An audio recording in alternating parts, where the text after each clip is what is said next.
The PlayStation 5 costs $399. Now that we have pretty much all the information we need on both the PS5 as well as the Xbox Series X and S, let's take a look because there is a lot to go through here. So the big one, of course, is the price point. So if you're purchasing a PlayStation 5 on November 12th, which is coincidentally only 2 days after the Xbox Series S and X go on sale, then you will have two options.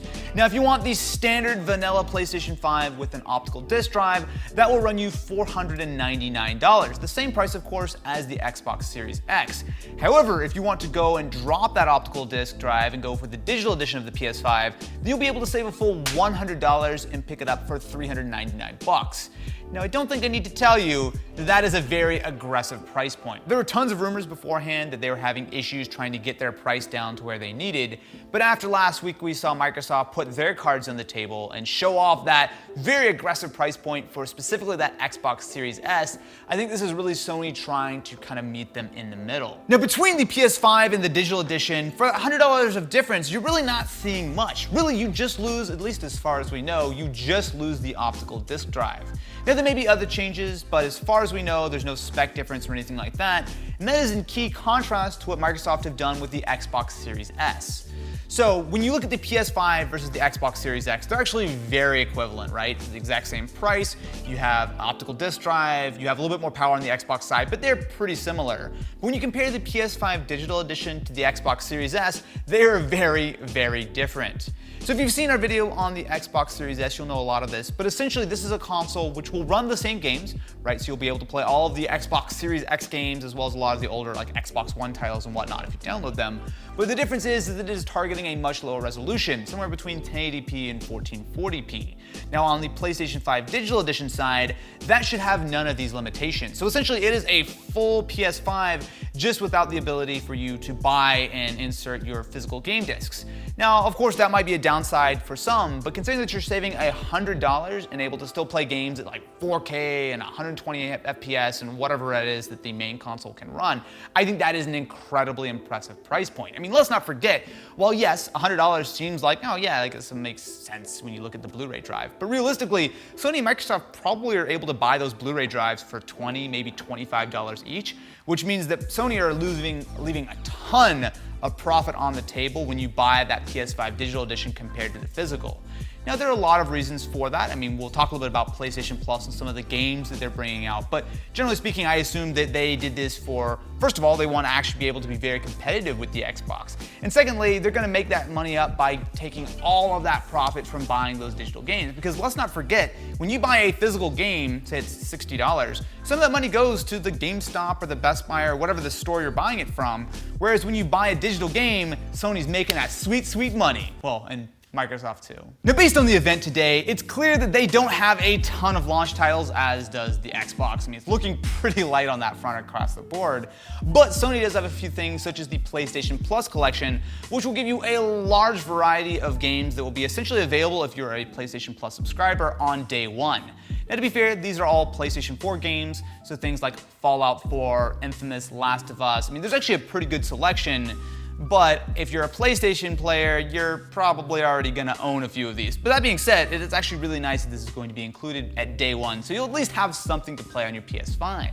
Now, we do have some new announcements. So we do have a date on Spider-Man Miles Morales, which they just said holiday. I assume that means it's actually going to be available for launch. But this is going to be a game that is including not only the remastered version of the original Spider-Man, but also the quasi-expansion pack, the Miles Morales actual game itself, all included for $50. But this actually is also coming to PS4, something that they've definitely been waffling on in the past. There are several other games that will be available for launch. So Black Ops Cold War will be available for PS5 as well as I'm sure Series X. They did show some gameplay of it and it looked good.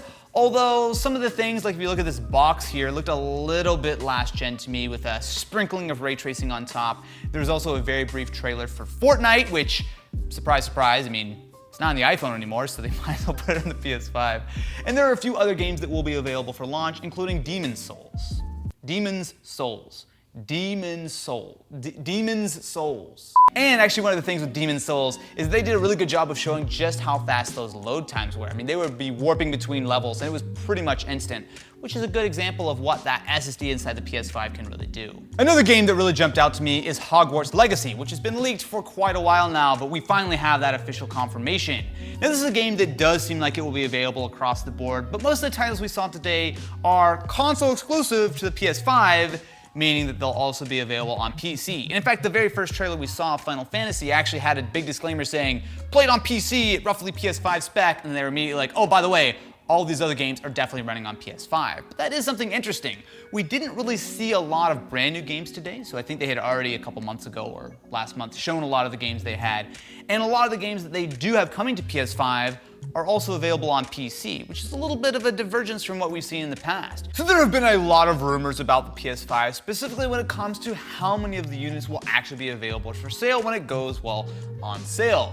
So some of this I think is always just part of the background noise, right? I mean, there's like, oh, they're going to be making fewer consoles, oh, they're going to be making more. There were actually a couple of rumors recently that they were having as high as a 50% sort of failure rate on the yields for their SoC, which I can kind of believe there might be some truth there, because if you look at what the PS5 has inside, it has a smaller chip and specifically a smaller GPU than something like the Series X, but they're running it at really aggressive clock speeds.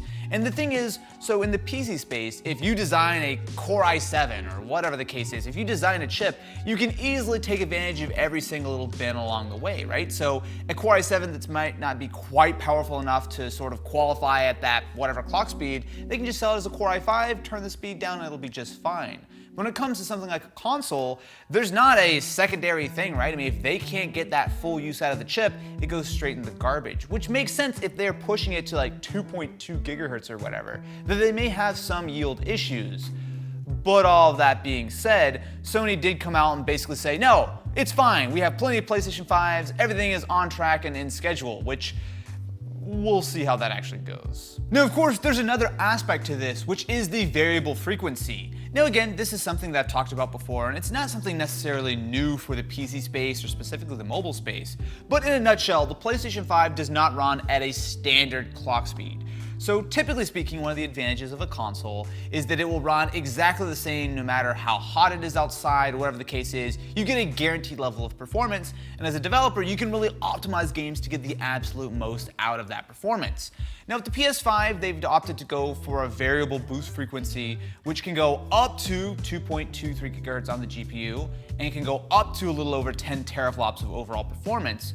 And while that's great, it seems like they might be pushing the envelope just a little bit, and I know that there's been some rumors about some developers having some issues getting that high level of performance and not having frame drops, right? Because if you've ever played a game on your phone, you will probably know that it runs great for the first 5 minutes, and then as it starts to heat up, your clock speeds come down and you lose performance. Same thing on PC, right? If you start running into any kind of throttling issues, that 60 FPS experience might drop to 45 or 50.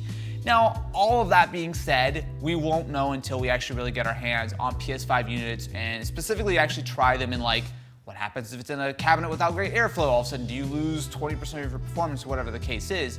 But it is something to keep in mind. They are pushing this chip and therefore the PS5 very, very hard, which means that there is some potential for variability with your actual performance. All of this really does come down to that $399 price point. Now, in no scenario was the PlayStation 5 ever going to be a slow seller, right? I mean, this is the next-gen PlayStation. The PS4 did incredibly well. A lot of people are ready to upgrade. That being said, though, I have real concerns about how easy it's going to be to actually get your hands on one of these. $400 I think is a great price point, and for, I would say, the majority of people, the digital edition is the one to buy. On the Xbox side, I think it's a little bit more of a complicated decision based on how much you care about the performance, how much you want to save the money, etc., etc. But on the PS5 side, it's a little bit more straightforward. Unless you really do want those physical discs, and if you do, fair play.